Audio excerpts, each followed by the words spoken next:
जिसका लंबे समय से इंतजार था वो आखिरकार समय सामने आ गया है। सवाल सबके मन में यही बना हुआ है कि बीजेपी की अगुवाई वाला एनडीए क्या तीसरी बार सत्ता में लौटेगा या इस बार विपक्षी गठबंधन हावी होता हुआ नजर आएगा। चूंकि मोदी सरकार की हैट्रिक को लेकर के भी तमाम दावे किए जा रहे हैं। दावे इस बात के भी हैं कि जनता अब मोदी सरकार से ऊब गई है, बदलाव का मन चाहती है। क्या कुछ सोच करके जनता ने वोट दिया है और जनता के वोट का निष्कर्ष क्या कुछ निकलेगा, इन तमाम मुद्दों पर चर्चा करने के लिए आज हमारे साथ पैनल पर मौजूद हैं डॉक्टर संजय सिंह बघेल जो कि राजनीतिक विश्लेषक हैं। इसके अलावा हमारे साथ वरिष्ठ पत्रकार वीरेंद्र सोनी जी भी लगातार बने हुए हैं। आप दोनों का बहुत बहुत स्वागत है टोटल टीवी पर। क्या कुछ नतीजे रहेंगे, इस पर चर्चा होगी। सर, जिस तरह से बीजेपी की अगुवाई वाला एनडीए तीसरी बार सत्ता में लौटने का दावा कर रहा है, दावे इस बात के भी किए जा रहे हैं कि मोदी सरकार विकास के विजन को लेकर के आगे बढ़ रही है। यही वजह है कि जनता के दिल में अपनी पैठ बनाती हुई नजर आ रही है। दूसरी ओर विपक्ष की तरफ से दावा यह हो रहा है कि बदलाव का मन चाहती है, बदलाव का मूड है जनता का। क्या जनता किस मुद्दों को ध्यान में रखते हुए इस बार वोट किया गया है? क्योंकि अगर हम शुरू से लेकर के अभी तक के आंकड़ों पर नजर डालें, जनता पर नजर डालें, तो इस बार बेहद साइलेंट वोटर नजर आई है जनता।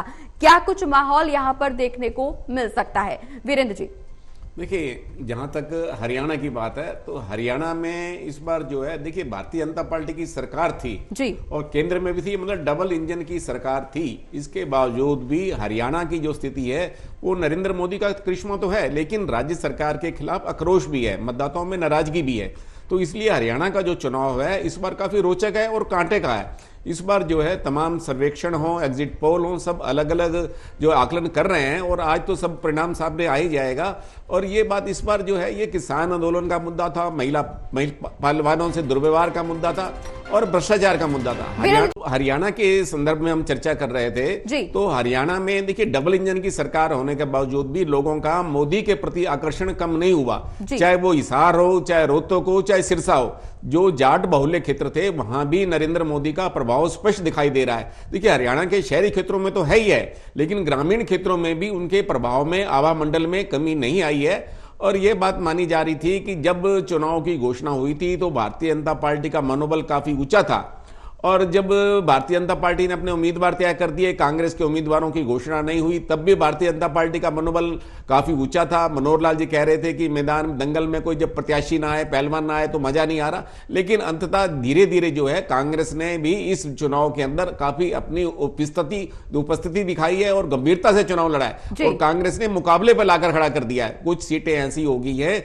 जहां पर कोई दावे के साथ आज जीत की संभावना व्यक्त नहीं कर सकता, तो इसका श्रेय कांग्रेस को दें या भारतीय जनता पार्टी के खिलाफ आक्रोश को। देखिए, कांग्रेस तो यह दावा कर रही है कि उसका संगठन मजबूत हुआ, लेकिन संगठन मजबूत नहीं हुआ। यह भारतीय जनता पार्टी के खिलाफ आक्रोश था, जो सरकार के खिलाफ आक्रोश था, जो 10 वर्ष की एंटी इनकम्बेंसी थी उसका प्रभाव था। और भारतीय जनता पार्टी ने अपने संगठन, बिल्कुल वीरेंद्र जी, समीकरण बिल्कुल चुनौतीपूर्ण नजर आ रहे हैं। जहां अभी तक 2014-2019 की बात करें, बीजेपी का दबदबा देखने को मिला, मोदी मैजिक का कहा जा रहा था कि मोदी मैजिक देखने को मिला। क्या ये मोदी मैजिक 2024 में भी बरकरार होता हुआ नजर आएगा? चूंकि कांग्रेस पर हम चर्चा कर रहे थे कि कांग्रेस भी अब लगातार आगे बढ़ रही है, अपने आप को मजबूत कर रही है। बड़ी खबर एक और बता दें आपको, टोटल न्यूज पर तीसरा रुझान सामने आ चुका है, जहां गुरुग्राम से बीजेपी के राव इंद्रजीत आगे चल रहे हैं। कुल मिलाकर अभी अगर बात करें तो बीजेपी बढ़त बनाती हुई नजर आ रही है। हरियाणा की 10 की 10 लोकसभा सीटों पर मतगणना शुरू हो चुकी है। बीजेपी एक सीट पर फिलहाल आगे बढ़ती हुई नजर आ रही है। तीसरा रुझान टोटल न्यूज पर आगे सामने आ चुका है। गुरुग्राम से बीजेपी के राव इंद्रजीत आगे चलते हुए नजर आ रहे हैं। इसके अलावा हमने बासी स्वराज का भी दिखाया, दिल्ली में बासी स्वराज आगे चल रही हैं बीजेपी की। इसके अलावा गाजियाबाद से बीजेपी के अतुल गर्ग आगे बढ़त बनाते हुए नजर आ रहे हैं। इसके अलावा तीसरा रुझान जो सामने आया गुरुग्राम से, जहां बीजेपी के राव इंद्रजीत आगे बढ़ते हुए नजर आ रहे हैं। वीरेंद्र जी, आगे इस बात पर चर्चा कि अब कांग्रेस का भविष्य क्या होने वाला है, चूंकि इस बात पर भी समीक्षा की जा रही थी कि विधानसभा चुनाव अब नजदीक हैं, बहुत ज्यादा समय विधानसभा चुनाव में नहीं रह गया है। कहा यह जा रहा था कि जो रास्ता, जो लोकसभा चुनाव का जो नतीजे आएंगे वो कहीं ना कहीं आगे का रास्ता तय करते हुए नजर आएंगे। देखिए, कांग्रेस में काफी उत्साह है और कांग्रेस के उत्साह का इस बात से आभास लगता है कि आज मतगणना केंद्र पर कांग्रेस के कार्यकर्ता डटे हुए हैं। सुबह से ही कांग्रेस के कार्यकर्ताओं में उत्साह देखा गया है। ये जब जब एग्जिट पोल आए हैं तो ये उत्साह एग्जिट पोल के बाद और ज्यादा बन गया है। और कांग्रेस के जितने भी निष्क्रिय भी जो कार्यकर्ता थे वो आज भी मतगणना केंद्रों के बाहर दिखाई दे रहे हैं। तो कांग्रेस में तो उत्साह है, कांग्रेस के टिकटार्थियों में भी उत्साह है, लेकिन भारतीय जनता पार्टी के उत्साह में कमी आई हो ऐसा भी नहीं है। भारतीय जनता पार्टी के कार्यकर्ताओं में भी उत्साह है। अब कांग्रेस जो है, क्योंकि विधानसभा चुनाव है हरियाणा के अंदर, तो कांग्रेस के लिए सबसे बड़ी समस्या ये अपना संगठन बनाना है। हालांकि इस बार भी भूपेंद्र सिंह हुड्डा ये संकेत दे रहे हैं कि जिला अध्यक्षों की शीघ्र घोषणा कर दी जाएगी, लेकिन कांग्रेस में गुटबाजी बहुत ज्यादा है। तो गुटबाजी के चक्कर में कांग्रेस के संगठन का जो है अभी तक पूरी घोषणा नहीं हो पाई, और इसका प्रभाव हालांकि लोकसभा चुनाव में भी दिखाई दिया है। भूपेंद्र सिंह हुड्डा जो है सिरसा में चुनाव प्रचार करने नहीं गए, प्रदेश कांग्रेस अध्यक्ष उदय भान नहीं गए, क्योंकि कुमारी शैलजा ने उन्हें बुलाया नहीं। तो इसलिए ये बात है कि कांग्रेस की गुटबाजी तो ज्यों की त्यों है, लेकिन भारतीय जनता पार्टी के खिलाफ जो थोड़ा सा रोष और आक्रोश है उसका लाभ कांग्रेस को अवश्य मिल रहा है। इसलिए कांग्रेस जो है हरियाणा में मजबूत दिखाई दे रही है। लेकिन भारतीय जनता पार्टी भी जो है अपनी संगठन संरचना के आधार पर, क्योंकि मालूम है कि विधानसभा चुनाव है, तो भारतीय जनता पार्टी भी पूरी तैयारी के साथ जो है मैदान में आने वाली है। और जो पूर्व मुख्यमंत्री है मनोहर लाल अब नई भूमिका में आ रहे हैं, वो केंद्र की राजनीति करेंगे। केंद्र में पार्टी अध्यक्ष की भूमिका होगी या सरकार में उनकी भूमिका होगी, ये तो नरेंद्र मोदी जी तय करेंगे। लेकिन मनोहर लाल जी के एक केंद्रीय राजनीति में आना, ये भारतीय जनता पार्टी हरियाणा के कार्यकर्ताओं के लिए एक अच्छा संदेश भी है, और हरियाणा की जनता के लिए भी, कि वो हरियाणा के हितों के लिए वहां केंद्र में जाकर योजनाओं का भी जो है हरियाणा में लाभ ला पाएंगे, और हरियाणा का जो हितों की रक्षा जो करने में सुनिश्चित होंगे। तो इस तरह भारतीय जनता पार्टी भी, उसका भी मनोबल ऊंचा है और कांग्रेस का भी ऊंचा है। ये चुनाव परिणाम आज बताएंगे कि कौन सा दल कितनी सीटें। बिल्कुल वीरेंद्र जी, चुनावी परिणाम जरूर बताएंगे, जो कि मनोबल तो सभी का ऊंचा है। सभी राजनीतिक दल अपनी अपनी जीत का दावा कर रहे हैं, लेकिन किनके दावों में कितना दम है, जिस तरह से रुझान सामने आ रहे हैं संजय जी, वो कहीं ना कहीं बीजेपी को आगे बढ़ाते हुए नजर आ रहे हैं। हालांकि अगर हम एग्जिट पोल के नतीजों पर भी नजर डालें तो उस दौरान भी जो 400 पार का आंकड़ा दिया गया था सरकार की तरफ से, एग्जिट पोल के जो नतीजे सामने आए थे उसके मुताबिक कहीं ना कहीं वो आंकड़ा बीजेपी छूती हुई नजर आ रही है। प्रगति देखिए, ये जो चीजें हैं कि आपने 400 का आंकड़ा जो है, एक तरह से बीजेपी ने बहुत अच्छा टोन सेट कर दिया था, एक डिस्कोर्स सेट कर दिया था कि भैया 400 पार तो हम जाएंगे। लेकिन 400 पीछे की रणनीति ये थी कि 303 उनका पिछली बार में था, यदि उससे आगे भी बढ़ते हैं तो उनकी जीत होगी। इस चीज को ना विपक्ष समझ पाई, ना जो कांग्रेस पार्टी है ना वो समझ पाई कि वो क्या गेम करना चाहते हैं। और वो पूरी चर्चा इस तरह चली पूरे चुनाव के दौरान कि 400 पार कुछ भी हो जाए नहीं होने पाएगा। तो वो तो बिल्कुल ये है कि 400 पार नहीं भी होता है, 303 से आगे भी निकलते हैं तो बीजेपी की जीत होगी। इस चीज को यदि मुझे लगता है विपक्ष समझ लेता तो मुझे लगता है इतनी बड़ी भूल न करती। और मुझे लगता है जिस तरह से आज सभी विपक्षी गठबंधन एक साथ हुए हैं, अभी सोनी साहब ने बड़ी अच्छी बात कही कि अंदर की गुटबाजी जो है कांग्रेस के भीतर, देखिए कि ऐसा कोई राज्य नहीं है जहां पे अंदर की जो एक तरह से गुटबाजी ना हो। आप राजस्थान में देख लीजिए, सचिन पायलट और अशोक गहलोत का चलता रहा। छत्तीसगढ़ में राव साहब का देख लीजिए, भूपेश बघेल का चलता रहा। मध्य प्रदेश में तो ज्योतिरादित्य सिंधिया को अलग ही होना पड़ा। हिमाचल में देख लीजिए, विक्रमादित्य सिंह उनका चलता ही रहा, सुखू जी का। तो एक तरह से ऐसा कोई राज्य, हरियाणा में देख लीजिए शैलजा जी और जो भूपेंद्र सिंह हुड्डा का, ऐसा कोई राज्य नहीं है कांग्रेस के पास जहां एक तरह से निष्पक्ष वहां का नेता हो, तो असरमान कुल मिलाकर के विपक्ष की गुटबाजी का फायदा बीजेपी उठाने की कोशिश मिलेगा। बीजेपी में एक भी आप राज्य बता दीजिए जहां इस तरह का कहीं गुटबाजी सब भीतर होती है, लेकिन सार्वजनिक स्तर पर लड़ाई कहीं नहीं दिखाई देती है। क्योंकि वहां पे एक शीर्ष नेतृत्व जो होता है, जिसको सत्ता दे दी जाती है, उसके इर्द गिर्द आपको चलना पड़ता है, उसके दिशा निर्देश के अनुसार चलना पड़ता है। लेकिन दुर्भाग्य है कि कांग्रेस उसी को नहीं मैनेज कर पा रही है, चाहे वो केंद्र की बात करें या राज्य की बात करें। ये कम से कम बीजेपी के भीतर कला है, जो अंतर कला होती है वो नहीं दिखाई देती, जिसका परिणाम मुझे लगता है आज जो आएगा बहुत सकारात्मक होगा, बीजेपी के पक्ष में होगा। और मुझे सर लगता है पूरी तरह से सरकार वो बीजेपी बनाएगी। बिल्कुल, बीजेपी हालांकि सरकार बनाएगी नहीं बनाएगी ये तो जब नतीजे सामने आएंगे तब पता चलेगा। लेकिन सोनी जी, जिस तरह से सरकार बनाने का दावा कांग्रेस की तरफ से भी किया जा रहा है, गठबंधन की तरफ से किया जा रहा है, तमाम विपक्षी दल इस बार बीजेपी को घेरने में जुटे हुए हैं। लेकिन बीजेपी का साफ एजेंडा है, विकास के मुद्दे को ध्यान पे रखते हुए आगे जनता के बीच पहुंच रही है। मोदी की गारंटी की बात करें तो इसको लेकर के भी चर्चा तेज पकड़ती हुई नजर आई। अगर हम हरियाणा के समीकरण की बात कर रहे हैं, चूंकि विधानसभा चुनाव को देखते हुए यहां पर राजनीति की जा रही है, जिस तरह के फेरबदल यहां पर देखने को मिल रहे हैं, क्या इसका फायदा बीजेपी को मिलता हुआ नजर आएगा हरियाणा में? क्योंकि बेहद चुनौतीपूर्ण मामला है। कांग्रेस ने लंबे समय के चिंतन मंथन के साथ अपने उम्मीदवारों को चुनावी मैदान में उतारा, लेकिन बीजेपी अपने कुछ मुद्दों को लेकर, कुछ पुरानी स्ट्रेटेजीज को लेकर, चाहे वो रिस्क की बात की जाए, बीजेपी हमेशा लास्ट मोमेंट पे कुछ ऐसा रिस्क फैक्टर जो लेकर के आती है, उसकी वजह से भी जनता कहीं ना कहीं विश्वास हासिल करती हुई जनता का नजर आती है। क्या सीएम के फेस को बदलने की स्ट्रेटेजी हरियाणा में कामयाब हो पाएगी? देखिए, मुझे ये लगता है कि मुख्यमंत्री मनोहर लाल को बदला जाना ये भारतीय जनता पार्टी का कोई अच्छा कदम नहीं था। क्योंकि देखिए, मनोहर लाल जी को अगर आपने उनको एक सर्टिफिकेट दे दिया, प्रमाण दे दिया कि वो जो है एक सुयोग्य जो है मुख्यमंत्री नहीं है, जो उनका सुशासन का था उस पर ये मान लिया गया कि वो भारतीय जनता पार्टी की अपेक्षाओं के अनुरूप जो है काम नहीं कर रहे, और नायब सैनी को ऐसे वक्त पर लाया गया जब चुनाव सिर पर थे, तो इसका परिवर्तन का लाभ भारतीय जनता पार्टी को नहीं मिला। कारण अगर बदलना था तो पहले बदल देते। अगर इस समय बदला गया तो देखिए, आपने ओबीसी चेहरा तो ले आए, लेकिन नायब सैनी को लाकर भी भारतीय जनता पार्टी को कोई अधिक लाभ नहीं मिलने वाला। देखिए, अनिल विज नाराज हो गए, दूसरे जो भारतीय जनता पार्टी के नेता थे, कार्यकर्ता थे, उनमें भी गलत संदेश गया। जब मुख्यमंत्री बदलना ही था तो अनिल विज को क्यों नहीं बनाएगा? एक आम धारणा थी, जनता में एक सामान्य चर्चा शुरू हो गई कि अगर मनोहर लाल जी को बदला जाना था तो उनका विकल्प के रूप में अनिल विज बेहतर विकल्प हो सकते थे, लेकिन भारतीय जनता पार्टी ने एक सांसद को जो है वो मुख्यमंत्री बना दिया। तो इसलिए एक अलग चर्चा, क्योंकि नायब सैनी लोकप्रिय चेहरा नहीं थे, लोकप्रिय चेहरा अनिल विज थे। राज्य की जनता अनिल विज को मुख्यमंत्री देखना चाहती थी अगर मनोहर लाल जी को बदलना था, लेकिन भारतीय जनता पार्टी ने अपनी सुनियोजित रणनीति के साथ ओबीसी चेहरा को लेकर आई है, लेकिन मुझे नहीं लगता इसका कोई लाभ मिलने वाला है। देखिए, अब भी ये माना जा रहा है कि Manohar Lal ji super chief minister हैं, क्योंकि उनको एक डमी की छवि बनी गई है, और ये माना जाता है। लगातार विपक्ष की तरफ से भी कहा यह जा रहा था कि स्ट्रेटेजी भले ही सीएम के चेहरे को बदलने की हो, लेकिन अभी भी सत्ता को ऑपरेट करने का काम मुख्यमंत्री मनोहर लाल ही करते हुए नजर आ रहे हैं। यहाँ मुख्यमंत्री का नाम उन्हें इसलिए दिया गया क्योंकि वो बैक स्टेज से सत्ता को ऑपरेट कर रहे थे। ये विपक्ष की तरफ से दावे किए जा रहे थे। हालांकि इन दावों में कितनी सच्चाई है इस पर भी आगे चर्चा करेंगे, लेकिन एक ब्रेक के लिए रुक रहे हैं, जल्द होंगे हाजिर।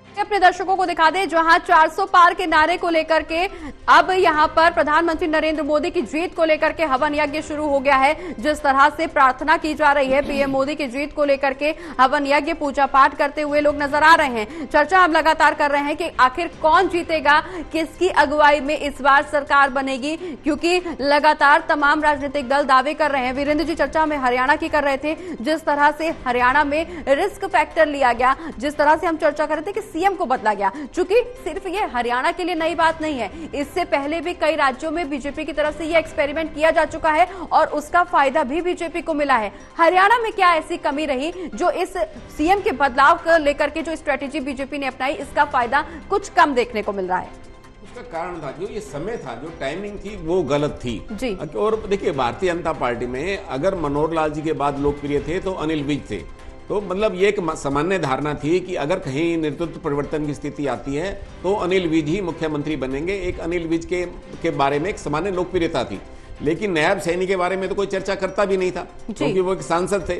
अब ये एक धारणा ये बनी, क्या हरियाणा के 40 विधायकों में कोई इतना सक्षम और योग्य नहीं था जिसको मुख्यमंत्री बनाया जाता, क्योंकि आपने एक सांसद को भेजा है। तो एक तरह से ये भारतीय जनता पार्टी के लीडरशिप के ऊपर एक प्रश्न चिन्ह में गया। और नायब सैनी के बारे में एक सामान्य ये धारणा ये भी बनी हुई थी कि वो मनोहर लाल जी के नजदीक हैं। अब देखिए, जब राज्यसभा में भेजने की बात आई, चाहे सुभाष बराला गए, चाहे कृष्ण पवार गए, तो ये भी एक मतलब वहां पर प्रचलित धारणा थी कि वहां पर जो है ये मनोहर लाल जी के नजदीकी हैं। तो भारतीय जनता पार्टी का पूरा जो धुरी घूम रही थी वो मनोहर लाल जी के इर्द गिर्द ही घूम रही थी। तो मतलब अन्य लोगों को, अन्य नेताओं को विश्वास में ना लिया जाना। और नेतृत्व परिवर्तन के बारे में अनिल विज तो बार बार कह रहे हैं कि वो मनोहर लाल जी के साथ गए, लेकिन उन्हें ये मालूम ही नहीं था कि ये हरियाणा में ऐसा परिवर्तन होने जा रहा है। तो तो कहीं ना कहीं आपस में जो विश्वास की कमी थी और बिल्कुल विश्वास की कमी थी। लेकिन इस बीच बड़ी खबर अपने दर्शकों को बता दें, जहां वाराणसी से प्रधानमंत्री नरेंद्र मोदी आगे चल रहे हैं, तो बड़ी खबर अपने दर्शकों को पहुंचा रहे हैं, पल पल की अपडेट, सबसे पहले सबसे सटीक नतीजे टोटल न्यूज पर आपके सामने।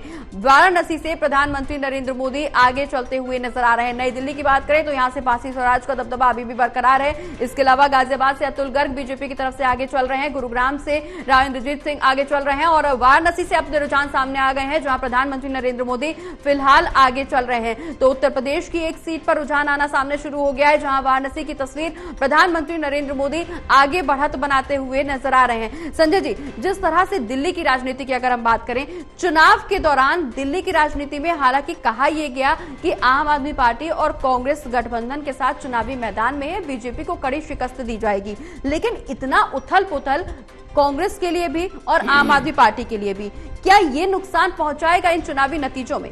देखिए प्रगति, आज के समाचार पत्र में बहुत अच्छा एक न्यूज आया है जी, कि एक तरह से ये कह के कि हम एक साथ लड़ रहे हैं, लेकिन अंदर अंदर देखें तो कोई भी एक दूसरे के किसी भी बड़ी रैली में ना तो केजरीवाल ने राहुल गांधी के साथ मंच साझा किया या कन्हैया कुमार के साथ किसी और उस तरह से केजरीवाल गए हों, तो इस तरह बहुत सारे उदाहरण रहे हैं। और आज तो ये स्पष्ट न्यूज़पेपर में आया है कि दोनों ने गठबंधन तोड़ लिया है, अभी जबकि रिजल्ट नहीं आया है। तो एक तरह से बेमेल खिचड़ी जो पक रही थी, क्योंकि केजरीवाल की पूरी राजनीति खड़ी हुई थी कांग्रेस को गाली देते देते, और वो बाद में एक तरह से जो है आप जो है उसी कांग्रेस से हाथ मिलाते हैं। और ये मैसेज पब्लिक के पास क्या जाता दिल्ली की सरकार कि जिसको मैंने विश्वास किया था, जिस व्यक्ति को हमने इस तरह से एकदम से थम्बिंग मेजॉरिटी देती, ऐतिहासिक जीत दर्ज की थी, वो आज जाके उसी के एकदम से उसमें बैठ गया, गोंद में जाकर बैठ गया।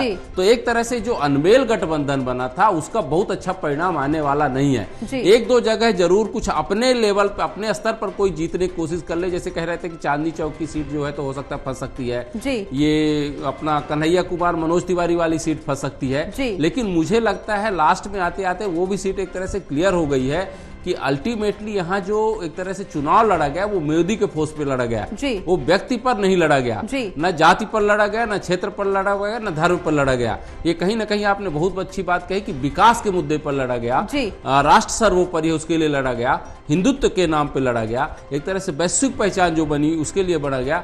आप देखिए कि जैसे ही कल अपनी रुझान आए हैं उसके बाद शेयर बाजार जो है 76,500 के ऊपर से एकदम से जाके खुल रहा है, और मुझे लगता है आज वही होगा। तो कहीं ना कहीं लोगों के मन में एक तरह से उत्साह है, यदि ये सरकार रिपीट होती है तो हमारे काम बहुत सारे बनेंगे और साथ ही साथ बहुत सारे अपॉर्चुनिटीज खुलती, दरवाजे खुलते हैं। आप कितना भी आरोप लगाते रहें, एक तरह से एकजुट विपक्षी गठबंधन होने के बाद, इंडिया गठबंधन बनाने के बाद भी कहीं इंडी गठबंधन में ही आप सिमट कर रह गए। तो मुझे लगता है वो जादू जो एक तरह से केजरीवाल का चल सकता है, जो विधानसभा में चला, वो कहीं नहीं चला है। बिल्कुल, अगर संजय जी हम एग्जिट पोल के नतीजों की बात करें तो कहा यह जा रहा था कि अगर झारखंड की तस्वीर देखें तो झारखंड में हेमंत सोरेन को जेल हुई, उसका फायदा पार्टी को मिला, उनकी तरफ से तमाम विधायकों में यहां पे बढ़त हासिल करती हुई देखी गई। क्या ये फायदा अब दिल्ली की राजनीति में भी देखने को मिलेगा, क्योंकि यहां पर भी मुख्यमंत्री जेल गए? क्या कहा यह जा रहा है कि यहां पर भी ये फायदा देखने को मिलेगा, लेकिन तस्वीरें बिल्कुल उलट निकल करके सामने आ रही है एग्जिट पोल के जो नतीजे सामने आए उसमें। आज हम लोग सोशल मीडिया के युग में जी रहे हैं, ये चीज को हमें समझना होगा।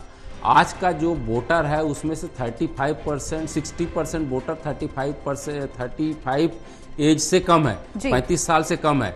तो वो कहीं ना कहीं एक जो नैरेटिव बनता है, जो विमर्श बनता है, बहुत कुछ सोशल मीडिया में बनता है। अब मैं बहुत सारे सोशल मीडिया को यदि आप स्कैन कीजिए तो हेमंत सोरेन को एक तरह से जब जेल हुई तो वो जेल चले गए और कहीं ना कहीं अपनी पत्नी को कहीं वो उस तरह से नहीं खड़ा किया जिस तरह से लीडर बनाकर खड़ा किया, और उन्होंने इस्तीफा भी दिया। केजरीवाल जी सीधे बोलते थे कि भैया हमारी ईमानदार सरकार है, ईमानदारी कर, एक तरह से ढोल पीटते हुए बाहर मतलब सरकार पर आए थे, और जैसे ही जेल में जाते बोले हम जेल से सरकार चलाएंगे, और अपनी पत्नी को आगे कर दिया। मतलब इतने जो आपके संघर्ष के साथी रहे हैं, उनको किसी में आपको वो क्षमता नहीं दिखाई दी कि वो नेतृत्व कर सके दिल्ली का। तो आप देखिए जो सोशल मीडिया में ट्रेंड हो रहा था, बिल्कुल जी, आपको बीच में रोकना चाहूंगी। रायबरेली से रुझान सामने आ गए, राहुल गांधी आगे चल रहे हैं, क्योंकि रायबरेली की सीट ये बेहद हॉट सीट मानी जाती है। उत्तर प्रदेश में रायबरेली और अमेठी पर भी चर्चा हो रही है, क्योंकि कई बड़े चेहरे की किस्मत यहाँ पर दाव पर लगी हुई है। रायबरेली से जो रुझान सामने आ रहा है उसके साथ में राहुल गांधी आगे बढ़ते हुए नजर आ रहे हैं। अमेठी का अगर जिक्र करें तो वहां पर भी स्मृति ईरानी हो चाहे प्रियंका गांधी हो, इन चेहरों पर दाव लगा हुआ है। यहां अगर उत्तर प्रदेश की चर्चा कर रहे हैं हम संजय जी, तो यहां पर भी तमाम दिग्गज ऐसे हैं जिनकी किस्मत का फैसला आज होना है। हालांकि उत्तर प्रदेश की राजनीति को भी ये कहा जाता है कि सबसे ज्यादा सीटें रखने वाला ये राज्य है, और ये इस राज्य की जो सीटें हैं वो कहीं ना कहीं केंद्र का रास्ता तय करती हैं। यानी कि दिल्ली की जो राजनीति है वो केंद्र का सीधा रास्ता तय करती है, लेकिन उत्तर प्रदेश की भी बेहद अहम भूमिका रहती है क्योंकि सबसे ज्यादा सीटें यहां पर हैं। ऐसे में ये जो तमाम यादव परिवार की बात करें तो अखिलेश यादव, डिंपल यादव, इसके अलावा उनके चाचा शिवपाल यादव, इनके चेहरे पर भी दाव लगा हुआ है। राहुल गांधी, प्रियंका गांधी, अमेठी से स्मृति ईरानी और बीजेपी के तमाम दिग्गज, उनके चेहरे पर भी दाव लगा हुआ है। उत्तर प्रदेश की राजनीति में क्या कुछ उथल पुथल देखने को मिलेगी, क्योंकि नेतृत्व में योगी सरकार है और कहा यह जा चुका है, जैसा कि आपने जिक्र किया, कि जिस तरह से नतीजे सामने आना शुरू होंगे ये गठबंधन छितर बितर होता हुआ नजर आएगा। देखिए प्रगति, बिल्कुल आपने सही कहा है कि उत्तर प्रदेश एक इतना बड़ा राज्य है कि कई राज्यों को मिलाकर भी उतनी सीटें नहीं हैं जो 80 सीट उत्तर प्रदेश अकेले वो करता है। और वो कहते हैं कि उत्तर प्रदेश जिसने जीत लिया तो आधी सरकार उसने बना ली। तो एक तरह से देखें तो उत्तर प्रदेश में वो बीजेपी का जीतना बहुत एक्चुअली आवश्यक है यदि आप सरकार में एकदम से दमदार ढंग से बने रहना चाहते हैं और बनाना चाहते हैं।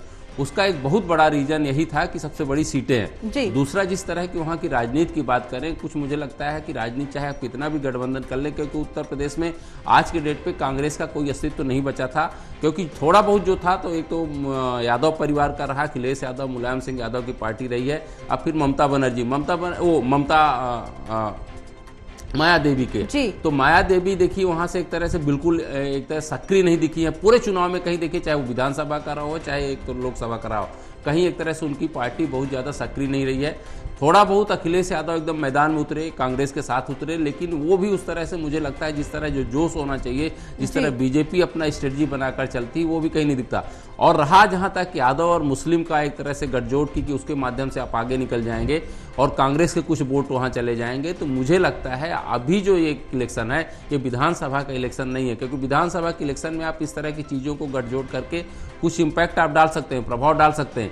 लेकिन जहां एक तरह से नेशन फर्स्ट के नाम पे चुनाव लड़ा जा रहा हो, विकास के नाम पे चुनाव लड़ा जा रहा है, हिंदुत्व के नाम पे चुनाव लड़ा जा रहा हो, और आप वहां पे जब सरकार में थे तो हम बहुत सारे ऐसे लोगों को सुने हैं कि भाई आप तो थे अपने यादव के ही लोगों को, बहुत सारे लोगों को मदद नहीं कर पाए, दलित की बेटी होते हुए भी दलितों का कोई आपने कल्याण नहीं किया, न सुशासन दे पाए, न शासन दे पाए, न सुरक्षा दे पाए, तो ऐसी किस लिए आपकी सरकार थी? तो वो देखिए कहीं ना कहीं बीजेपी भुनाने में कामयाब होगी। मुझे लगता है सीट थोड़ा बहुत कम आगे पीछे हो सकती है, लेकिन मुझे लगता है यहाँ भी बीजेपी बढ़त बनाएगी। बिल्कुल वीरेंद्र जी, हालांकि जिस तरह से देश भर में ये चर्चा चल रही है कि विकास के मुद्दे को लेकर के जनता ने वोट किया, सुशासन को ध्यान में रखते हुए महिला सुरक्षा की चर्चा की गई, क्या ये मुद्दे हरियाणा में भी हावी होते हुए नजर आए? क्योंकि चूंकि जाट वोटर्स का यहाँ पर एक अहम दबदबा देखने को मिल रहा है, ग्रामीण वोटर्स शहरी वोटर्स में कुछ अंतर है, जिसमें हालांकि कहा ही जा रहा है कि तमाम राजनीतिक दल अपने आप को जनता से कनेक्ट नहीं कर पाए। यही वजह है कि इस बार वोटिंग प्रतिशत में भी कमी थोड़ी बहुत देखने को मिली। देखिए बिल्कुल जो मोदी जी का करिश्मा था वो हरियाणा में भी था, चाहे शहरी क्षेत्र थे चाहे ग्रामीण क्षेत्र थे। ये बात है कि किसान आंदोलन का प्रभाव भी था। देखिए किसान आंदोलन का एक वर्ग का प्रभाव था। बिल्कुल वीरेंद्र जी, रोकना चाहूंगी, रोहतक से कांग्रेस के दीपेंद्र हुड्डा आगे चल रहे हैं। दावे जो किए जा रहे थे, अब वो दावे कितनी हकीकत पकड़ रहे हैं ये देखने वाली बात होगी। लेकिन बड़ी खबर अपने दर्शकों को बता दें, रोहतक से कांग्रेस के दीपेंद्र हुड्डा आगे चल रहे हैं। जहां एक तरफ अभी तक बीजेपी का दबदबा सामने आ रहा था, वहीं अब कांग्रेस का रुझान भी सामने आने लगा है। चौथा रुझान सबसे पहले टोटल न्यूज पर सामने आ रहा है, जहां रोहतक से कांग्रेस के दीपेंद्र हुड्डा आगे चल रहे हैं। हरियाणा में अगर हम बात करें तो 10 की 10 लोकसभा सीटें, जिसमें एक में बीजेपी आगे बढ़त बनाती हुई नजर आ रही है, वहीं दूसरी ओर कांग्रेस फिलहाल आगे बढ़ती हुई नजर आ रही है। रोहतक की बात करें तो कांग्रेस से दीपेंद्र हुड्डा आगे चल रहे हैं रोहतक से, वहीं गुरुग्राम से राव इंद्रजीत बीजेपी के आगे बढ़ते हुए नजर आ रहे हैं। तो रोहतक से कांग्रेस के दीपेंद्र हुड्डा आगे बढ़ते हुए नजर आ रहे हैं। वीरेंद्र जी, हम चर्चा इस बात की कर रहे थे कि जिस तरह से मोदी मैजिक देश भर में काम कर रहा है, क्या हरियाणा में भी उसका उतना असर हो रहा है? लेकिन कांग्रेस की तरफ से दीपेंद्र हुड्डा, रोहतक चूंकि एक अपने आप में बड़ी सीट मानी जाती है, चुनौतीपूर्ण मामला यहां पर निकल करके सामने आता है। बीजेपी का दावा जरूर था कि 10 की 10 लोकसभा सीटें जीती जाएंगी, लेकिन कांग्रेस ने जितने चिंतन मंथन के साथ अपने उम्मीदवार इतने लंबे अंतराल के बाद चुनावी मैदान में उतारे, उसका फायदा भी अब कांग्रेस को मिलता हुआ नजर आ रहा है। देखिए ये जो रुझान आ रहे हैं ये आशा के अनुकूल ही आ रहे हैं। अब जिस तरह रोहतक में दीपेंद्र हुड्डा आ गए हैं, सिरसा में कुमारी शैलजा आ गए हैं, सोनीपत में सतपाल ब्रह्मचारी आ गए हैं, करनाल में मनोहर लाल जी आ गए हैं, गुड़गांव में इंद्रजीत आ गए हैं। ये एक तरह से जो जन भावनाओं के अनुकूल ही हैं। देखिए रोहतक में मुकाबला कांटे का है, ऐसी बात नहीं है कि रोहतक में मुकाबला एक तरफा है। भारतीय जनता पार्टी के अरविंद शर्मा पूरा मुकाबला कर रहे हैं, लेकिन देखिए वहां अरविंद शर्मा के खिलाफ भी नाराजगी है। अरविंद शर्मा हालांकि सांसद थे, 2019 के अंदर उनको सांसद निर्वाचित हुए थे दीपेंद्र हुड्डा को 7,503 वोटों से हराकर, लेकिन एक सांसद के रूप में जो उनकी भूमिका होनी चाहिए, जो मतदाताओं से संपर्क होना चाहिए था, वो नहीं रहा। और मनीष ग्रोवर के साथ उनके बड़े मतभेद रहे, सार्वजनिक भी हुए ये मतभेद। तो इस तरह से हालांकि देखिए वहां कोसली में जीते थे, वो कोसली ने ही उनको जिताया था, लेकिन कोसली के मतदाताओं में भी नाराजगी थी अरविंद शर्मा के प्रति, क्योंकि अरविंद शर्मा जीतने के बाद कुछ इलाकों में गए ही नहीं है। और जब भारतीय जनता पार्टी के वरिष्ठ नेता ही नाराज थे, हालांकि देखिए मनीष ग्रोवर ने उनका चुनाव अब बड़ी गंभीरता के साथ लड़ा है। ये भारतीय जनता पार्टी की एक खूबी है कि मनोज ग्रोवर जी के उनके मतभेद होने के बाद भी पूरे चुनाव की कमान जो है मनीष ग्रोवर संभाले रहे अरविंद शर्मा की, लेकिन जो मतदाताओं में एक रोष था वो भी अरविंद शर्मा के प्रति दिखाई दिया है। लेकिन नरेंद्र मोदी के प्रति लोगों की अगाध श्रद्धा थी, स्नेह था, लोकप्रियता थी, और उसका लाभ अरविंद शर्मा को मिल रहा है। ये मुकाबला यहाँ रोहतक में कांटे का है। अंतिम चरण में इसका फैसला होगा कि कौन आगे निकलता है, कौन पिछड़ता है। और ये बात देखिए सिरसा में निश्चित रूप से कुमारी शैलजा आगे हैं, लेकिन वहां अशोक तंवर का विरोध है, भारतीय जनता पार्टी का विरोध नहीं है। और रोहतक के अंदर तो मनोहर लाल जी आगे हैं ही हैं, क्योंकि उनमें हालांकि देखिए दिवांशु बुद्धि राजा ने बड़ा अच्छा मुकाबला किया है। लेकिन देखिए मनोहर लाल जी को जो जीते हैं वो जीत रहे हैं, तो उनका कारण ये बनेगा कि उनके पास संगठन क्षमता थी और नरेंद्र मोदी के नाम पर ही लोगों ने वहां वोट दिए हैं। और सोनीपत में मुकाबला काफी कांटे का रहने वाला है। सतपाल ब्रह्मचारी बाहर के हैं, उत्तरांचल के हैं, लेकिन वो जीन से प्राणी उनकी पृष्ठभूमि है, तो इसलिए सोनीपत के अंदर भी वो एक ब्राह्मण चेहरे के रूप में अवश्य लोकप्रियता प्राप्त कर रहे हैं, उनको अच्छे मत मिल रहे हैं। और ये बात है कि मोहनलाल बड़ोली जो है स्थानीय होने के बावजूद भी हालांकि मुकाबले में कहीं ना कहीं पिछड़े नजर आ रहे हैं, लेकिन वहां मुकाबला कांटे का है। तो इस तरह मतलब कई ऐसी सीटें हैं, चाहे हम कुरुक्षेत्र भी मान सकते हैं कि वहां मुकाबला कांटे का रहने वाला है। अम्बाला हो, करनाल हो, फरीदाबाद हो, गुड़गांव हो, और ये सीटें भारतीय जनता पार्टी के लिए काफी सुखद हैं। भारतीय जनता पार्टी को यहाँ आसान जीत मिलनी चाहिए, लेकिन जीत का अंतर उतने नहीं रहने वाला। जो जीत का अंतर 2019 में था, अब वो 2024 में नहीं रहने वाला, ये बात तो स्पष्ट हो चुकी है। अब ये देखना है कि हरियाणा के अंदर जो है भारतीय जनता पार्टी का कौन सा प्रत्याशी सबसे अधिक बढ़त से जीतता है, और कांग्रेस का कौन सा प्रत्याशी अधिक बढ़त के साथ जीतता है। क्या वो कुमारी शैलजा होती है, क्या दीपेंद्र हुड्डा होते हैं? तो कांग्रेस की राजनीति भी कुमारी शैलजा और दीपेंद्र हुड्डा की हार जीत पर निर्भर करती है। अगर मान लीजिए इसमें से कोई एक हार जाता है, कल्पना कीजिए कोई हार जाता है, तो उसकी जो निजी प्रतिष्ठा को आघात लगेगा और कांग्रेस की राजनीति भी इससे प्रभावित होगी। निश्चित तौर पर कांग्रेस की राजनीति प्रभावित होगी। लेकिन संजय जी, जिस तरह से हम मोदी मैजिक की बात कर रहे हैं, मोदी मैजिक का जिक्र बार बार इसलिए भी किया जा रहा है क्योंकि इससे पहले भी हम अपने सहयोगी से भी चर्चा कर रहे थे। कहा यह जा रहा था कि लोगों को अपने क्षेत्र के विधायकों के बारे में नहीं पता, नेता के बारे में नहीं पता, लेकिन बहुत सारे ऐसे वोटर्स हैं जो सिर्फ प्रधानमंत्री नरेंद्र मोदी के चेहरे पर वोट डालने जा रहे हैं। लेकिन सवाल यह है कि आखिर बीजेपी कब तक पीएम मोदी के चेहरे पर ही चुनाव लड़ती रहेगी? क्योंकि जिस तरह से विधायकों की बात कर रहे हैं हम, कार्यकर्ताओं की बात, जनता उनसे कनेक्ट नहीं कर पा रही है। जो वोट किया जा रहा है विकास के मुद्दे को ध्यान में रखकर जरूर किया जा रहा है, लेकिन वोट हो रहा है वो मोदी मैजिक के नाम पर हो रहा है। मोदी मैजिक का असर कब तक, बीजेपी इसका फायदा कब तक उठाती रहेगी? देखिए प्रगति, एक चुनाव जो होता है एक तरह से कहीं ना कहीं एक तरह से ब्रांडिंग क्रिएट की जाती है, और मोदी जी ने अपनी ब्रांड स्वयं क्रिएट की है। जब वो बोलते हैं ये मोदी की गारंटी है, तो कहीं ना कहीं वो देखिए पार्टी से भी आगे जाकर के बात कर रहे होते हैं। तो ये पार्टी से आगे जाकर के, और उन्होंने फिर ब्रांडिंग सिर्फ नहीं की, उन्होंने परिणाम भी दिए। जो कहते थे कि मंदिर वहीं बनाएंगे लेकिन तारीख नहीं बनाएंगे तारीख नहीं बताएंगे, तो उन्होंने मंदिर बनाया। एक तरह से 370 हटाया, 3 तलाक का मामला हो, फिर इसी तरह से बहुत सारे योजनाओं को उन्होंने, चाहे आयुष्मान योजना हो, चाहे उज्ज्वला योजना हो, चाहे पीएम आवास योजना हो, ऐसी बहुत सारी चीजें थी। वो गारंटी जब देते हैं तो एक संकल्प, जो आप बोलते भी है कि हमारा ये मैनिफेस्टो नहीं है, घोषणा पत्र नहीं है, ये मेरा संकल्प है, और जो मैं संकल्प करता हूं उसको पूरा करता हूं। उसी के आधार पर वो एक तरह से मोदी की गारंटी कहीं ना कहीं एक तरह से साबित करते हैं और उसको लेकर के आगे जाते हैं। तो जनता का कहीं ना कहीं विश्वास उनके प्रति बढ़ता चला जाता है, और उसको एक तरह से वो परिणाम में भी बदलता हुआ नजर आता है। मुझे लगता है कि मोदी जी के बाद अगले चेहरे की जब हम बात करें तो कहीं ना कहीं वो दूसरा चेहरा, जैसे अभी सोशल मीडिया में देखिए तो मोदी के बाद कौन, तो योगी एक दूसरा चेहरा एकदम बड़ा आ रहा है। फिर योगी के साथ योगी के बाद कौन है, तो हेमंत बिस्व शर्मा का नजर आ रहा है। तो इस तरह से एक पूरी लाइन वहां कहीं ना कहीं स्पष्ट दिखाई देती है कि वहां पे एक तरह से लाइन बनी हुई है। लेकिन कांग्रेस में देखें, यदि इंडिया गठबंधन में देखें तो बिल्कुल नहीं समझ में आता। लोग तो मजाक उड़ाते हैं, सुबह केजरीवाल जी यदि पीएम का पोस्ट बनेगा तो केजरीवाल रहे, शाम को राहुल गांधी बन जाएंगे, अगले सुबह के अखिलेश यादव बन जाएंगे, अगले शाम को जो है ममता बनर्जी बन जाएगी। इस तरह वहां कोई एक तरह से स्पष्ट कोई चेहरा नहीं दिखाई दे रहा कि कौन एक तरह से जो है इंडी गठबंधन उसको कौन लीड करेगा। लेकिन यहाँ देखिए तो एक स्पष्टता दिखाई देती है।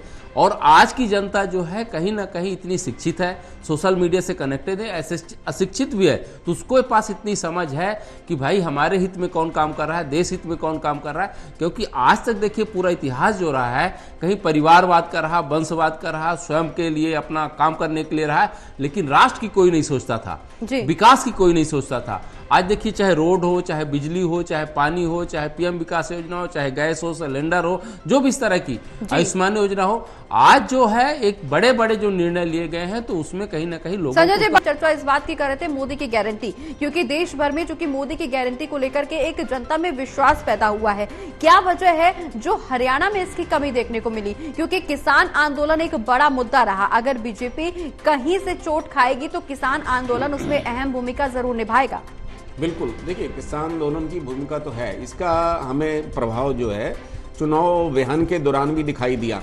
क्योंकि जो भी प्रत्याशी निर्वाचन क्षेत्र में जाते थे तो ग्रामीण जो है उनका विरोध करते थे। ग्रामीणों का ये कहना था कि आप लोगों ने हमें जो है दिल्ली नहीं जाने दिया, तो आपने कहा कि पैदल जाइए, तो इसीलिए अगर आप भी यहाँ प्रचार करना चाहते हैं हमारे निर्वाचन क्षेत्र में तो आप भी पैदल जाएंगे, वाहन से नहीं जाएंगे, अंदर प्रवेश नहीं करेंगे। तो भारतीय जनता पार्टी का ये विरोध हुआ।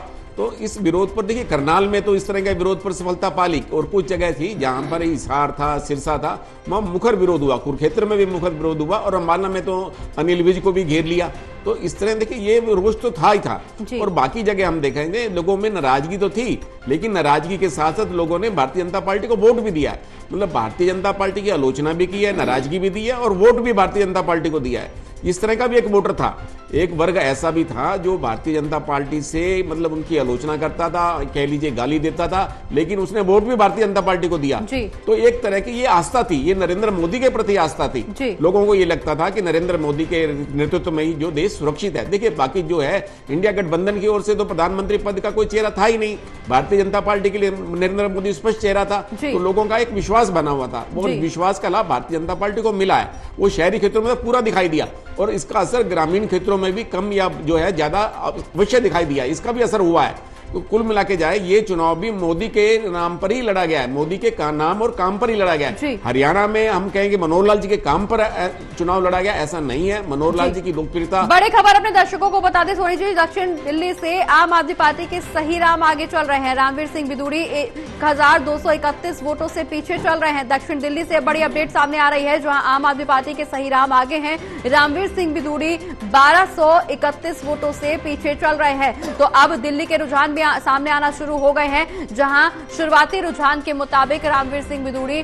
1231 वोटों से पीछे चल रहे हैं। दक्षिण दिल्ली से आम आदमी पार्टी के सही राम आगे चल रहे हैं। दावा लगातार आम आदमी पार्टी की तरफ से यही किया जा रहा था कि सरकार में इस बार आम आदमी पार्टी हिस्सा लेती हुई नजर आएगी, आम आदमी पार्टी आगे बढ़ेगी। दिल्ली की जनता में आम आदमी पार्टी ने अपनी जगह बना ली है, लेकिन क्या कुछ नतीजे सामने आएंगे, ये देखने वाली बात होगी।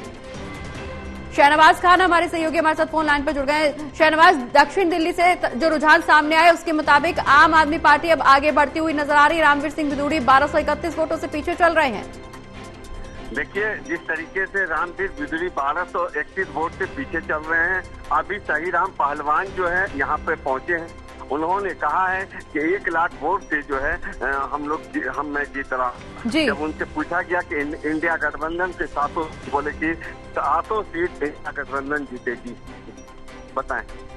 चलिए बहुत बहुत शुक्रिया शहनवाज, ये तमाम जानकारी हमारे दर्शकों तक पहुंचाने के लिए। तो दक्षिण दिल्ली से अभी आम आदमी पार्टी के सही राम आगे चल रहे हैं। हालांकि आगे क्या कुछ रुझान निकल करके सामने आएंगे, निष्कर्ष कहां तक पहुंचाती है देश की जनता, ये देखने वाली बात होगी। लेकिन सोनी जी, जिस तरह से हम जिक्र कर रहे थे मोदी मैजिक का, कितना मोदी मैजिक का असर आगे आने वाले समय में देखने को मिलेगा? क्योंकि अगर हम 2014 की बात करें, उस दौरान एक मोदी लहर थी, और मोदी लहर के ही रूप में निश्चित तौर पर प्रधानमंत्री नरेंद्र मोदी ने सत्ता में काबिज काबिज हो पाए थे वो। 2019 में हालांकि ये लहर जरूर कम देखने को मिली, लेकिन एक बार फिर से बीजेपी का दबदबा कायम रहा।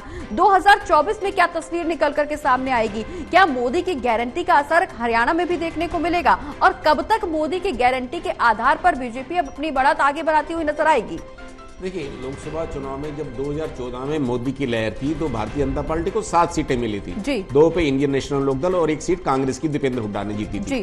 और 2019 में भारतीय जनता पार्टी ने 10 की 10 सीटें जीती और अब 2024 में स्थिति भिन्न है। अब भारतीय जनता पार्टी 10 की 10 सीटें जीतने नहीं जा रही है, ये बिल्कुल स्पष्ट है। और कांग्रेस का अब खाता खुलने जा रहा है। तो ये बात है कि अगर मोदी का करिश्मा तो अपने आप में एक आज भी उतना ही कायम है, लेकिन भारतीय जनता पार्टी जो स्टेट गवर्नमेंट की इनकम्बेंसी है, जो सरकार के खिलाफ निष्क्रियता है, उसका मतदाताओं में रोष है। तो इसका कारण स्पष्ट दिखाई दे रहा है। देखिए, विधानसभा चुनाव में स्थिति और भी विकट होगी और इसका नुकसान भारतीय जनता पार्टी को होगा क्योंकि हालांकि देखिए, अगर भारतीय जनता पार्टी को लगता कि भारतीय जनता पार्टी 10 की 10 सीटें जीतने जा रही है तो नेतृत्व परिवर्तन क्यों होता, मनोहर लाल जी को क्यों बदला जाता? तो केंद्र को लग रहा था कि हरियाणा में स्थिति जो है अनुकूल नहीं है, इसलिए मनोहर लाल जी को हटाया गया।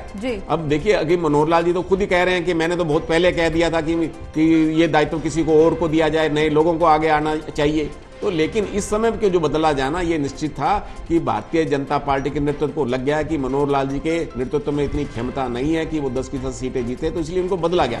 तो उसके स्थान पर किसको लाया जाए, तो ये भारतीय जनता पार्टी के लिए एक चिंता का विषय था। तो ओबीसी चेहरे के रूप में नायब सैनी को लाया गया। तो इसका देखिए, अब विधानसभा चुनाव में भी भारतीय जनता पार्टी की स्थिति अनुकूल नहीं है। विधानसभा चुनाव में तो स्थिति और भी खराब है। तो कारण है कि वो तो राज्य सरकार के नाम पर ही चुनाव लड़ा जाएगा। जो राज्य सरकार की परफॉर्मेंस होगी, लोग उस पर ही वोट करेंगे कि वहां तो मोदी चेहरा होंगे नहीं।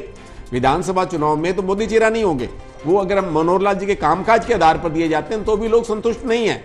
अगर सुशासन के नाम पर भी दिए जाए तो वहां भी लोगों का मनोहर लाल जी से मोह भंग है। अब देखिए, मनोहर लाल जी तो केंद्र में चले जाएंगे, लेकिन हरियाणा की जो स्थिति होगी, हरियाणा में अगर भारतीय जनता पार्टी ने अपने आप को नहीं संभाला, क्योंकि 3 महीने का समय है, फिर आचार संहिता लग जाएगी। क्योंकि अक्टूबर में चुनाव होने हैं तो सितंबर में जो आचार संहिता लग जाएगी। तो भारतीय जनता पार्टी के लिए 3 महीने का समय है। 3 महीने के अंदर क्या जादुई, क्या करिश्माई परिवर्तन कर पाएगी सरकार, ये देखने वाली बात है। देखिए, लोगों में रोष है, चाहे वहां प्रॉपर्टी नाराजगी जरूर है यहाँ लोगों में, लेकिन अब 3 महीने का समय, जैसा कि हम जिक्र कर रहे हैं कि 3 महीने का समय अभी भी पार्टी के पास में है, उसमें क्या कुछ स्ट्रेटेजी बीजेपी की तरफ से बनाई जाती है, कांग्रेस की तरफ से बनाई जाती है? क्योंकि विधानसभा चुनाव भी होने हैं और विधानसभा चुनाव को लेकर के जो नतीजे आज सामने आएंगे उसको लेकर रणनीति अब आज से ही बनाना शुरू हो जाएगी। जैसा कि हम जिक्र इस बात पे भी कर रहे थे कि बीजेपी की ये रणनीति है, एक चुनाव खत्म होता है वो दूसरे चुनाव की तैयारियों में जुट जाती है। तो आज जो नतीजे सामने आएंगे, कहीं ना कहीं विधानसभा की रूपरेखा गणना भी शुरू हो जाएगा। इस पर भी चर्चा करेंगे, लेकिन इस बीच